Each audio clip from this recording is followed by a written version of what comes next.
আমি মহারাজ কল্যাণেশ্বর বলতে চাইছি, অনেকে জানে না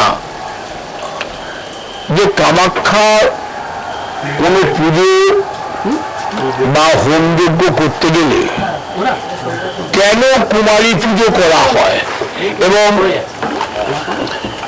এই কুমারী পুজো করলে সংসারে কত মঙ্গল হয়। কিন্তু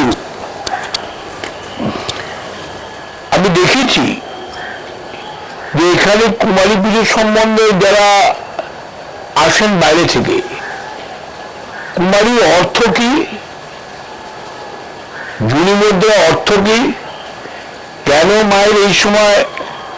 ঋতুবন্ধ কালে মন্দির বন্ধ থাকে, আমরা যে যজ্ঞ করি এই সময় যজ্ঞ বন্ধ, এই 4 দিন 3 দিন আমরা পরিক্রমা করি, পরিক্রমা করে মায়ের কাছে আমাদের পাপ